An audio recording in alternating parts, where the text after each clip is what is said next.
We continue our coverage here on election eve with the fine senior columnist at townhall.com, Derek Hunter, also host of the Derek Hunter podcast. Derek, thanks for joining us tonight. Thanks for having me, Larry. It's very exciting. Election eve. It is.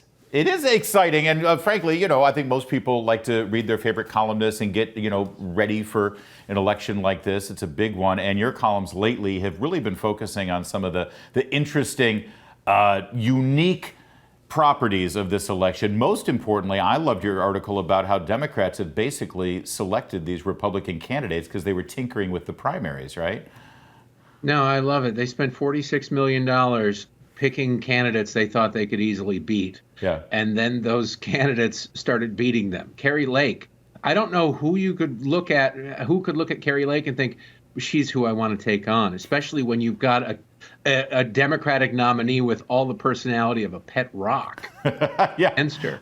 But Carrie Lake is a rock star out of this. Now, I don't want to spike the football on the 5-yard line. I don't know who's going to win. But Carrie Lake is a rock star no matter what happens. And her style of campaigning, I think, is one that will be emulated for years to come. And were it not for Democrats pushing her across the finish line, I'm not convinced she would have won. So thank you, Democrats. Well, and there's another insidious aspect of this is not only do they, spend a bunch of money in the primaries to get, like you said, the Republicans they thought they could beat, but then once they got to the general election, they refused to debate them like Katie Hobbs did. It's like, well, this is who we want as the nominee, but now I won't grace the stage with my presence. Well, you're not dealing with people who are quick on the uptake or very fast on their feet. So you're working with a situation where these Democrats thought they wouldn't have to debate. If you're up 40 points, what's the point of debating? There's no upside for you. Katie Hobbs wouldn't even debate the Democrat primary, which is something to behold. So She's a particularly horrible candidate. You've got Fetterman, Uncle Fester up there in Pennsylvania to my north, who didn't want to debate but had to only for proof of life purposes. You've got other candidates who thought that they could walk in and slaughter these Democrats. I mean, I don't know who thought that Don Bolduc would be a good, easy defeat in New Hampshire. He's a guy who dedicated 37 years of his life to serving this country in the military.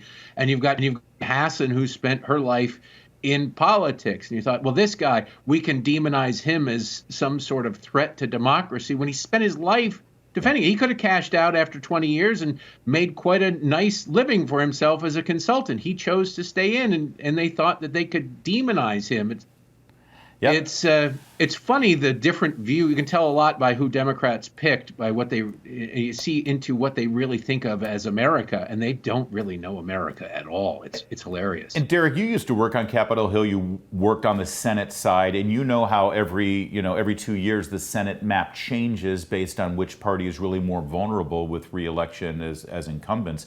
This year should have been a relatively strong year for Democrats, but you just mentioned New Hampshire. You look at Arizona, you look at Nevada. They're playing defense here in a really unpredictable way. I mean, I think that they're more vulnerable than they ever thought they would be.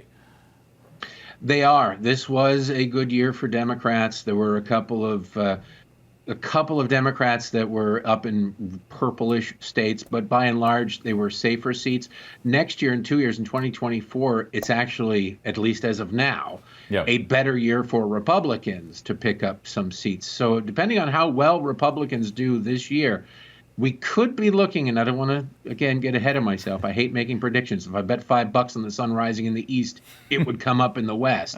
But it could be looking at a situation where Republicans might be able to get to 60 votes with the presidency in 2024 if things go well. But the old joke is, if you want to make God laugh, make a plan. Yeah. So I wouldn't count on that. But at least as of now, we've got to get over this election before we worry about the next one. We do. And there's another aspect of the campaign rhetoric that we're seeing from Democrats right now that I know has caught your attention with another fine column over at Town Hall.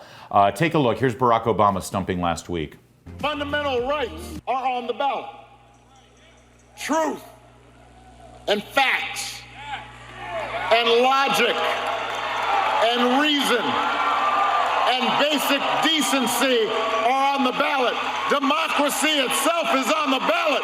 The stakes are high. Now, set aside the irony that Mr. If you like your doctor, you can keep your doctor is telling us that facts are on the ballot and there are 54 genders, logic is on the ballot. That last line, though, that democracy itself, if Republicans win this election, then democracy is threatened. Derek, what the hell's going on here? First of all, I love to see the man who is such a successful campaigner for other Democrats like Senator Martha Coakley up in Massachusetts out there on the campaign trail. There's a very inside joke for people. I see Larry gets it. But he has just not been able to transfer his popularity to anybody. But the idea that if you vote wrong, you've lost democracy, or you vote for our opponents, you've lost democracy, is really... It's the most desperate I've ever seen. They used to go, this is the most important election of our lifetime. This is the most important election of our lifetime. And that wasn't working because they were all of them. So now they're saying democracy itself, vote like you might not ever be able to vote again, because if you vote wrong, you might not ever be able to vote again, is a bizarre thing. It doesn't really fit well on a bumper sticker, and it doesn't really comport well with the facts on the ground. It just basically, one thing you notice, Larry, no Democrat is saying why you should vote for them. Nope. They're just saying why you shouldn't vote for Republicans. Yeah. That's not really a convincing case for the party in power. That said, though, Derek, let's play their game for a minute. First of all, we're not a democracy. We're a constitutional republic. And all of these Democrats who swear to defend and protect the Constitution, what would they do should they stay in power? They want to pack the Supreme Court. They want to do away with the Electoral College. They want to do away with much of the Second Amendment. They want to do away with much of the First Amendment with their behavior during COVID-19.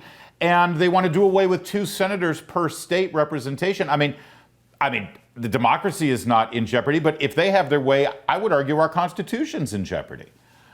Well, the Republic is definitely in jeopardy. They don't have anything. They want to get rid of the filibuster to ram it through. These are the people who scream, this is what democracy looks like, to shut people up, to stop people from talking.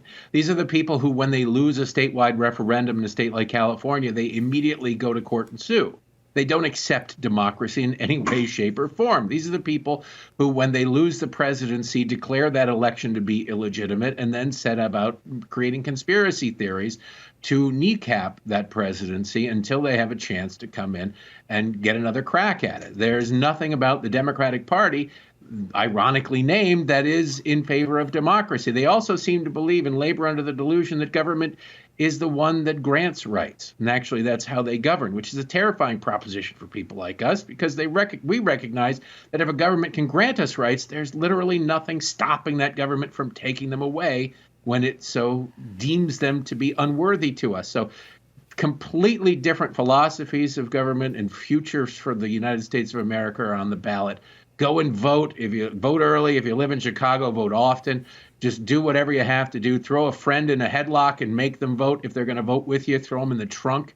If they're not going to vote with you, just make sure you get to the polls and vote. He is one of the most popular columnists at Town Hall, along with Kurt Schlichter. And by the way, I think we need to get you and Kurt on the show together for a roundtable coming up soon if you're up for it. Let's do it. All right, that's Derek Hunter. You want to make a prediction real fast? How many in the Senate? How many in the House? Whenever I'm asked to make a prediction, I just remember from Rocky 3 or whatever it is. What's your prediction? Pain. I don't know. If I predicted it, the opposite would happen. So I'm going to keep my mouth shut. Let's not do it then. All right, Derek, thanks for joining us. Again, the podcast is Derek Hunter Podcast, and we've got more to come on O'Connor Tonight.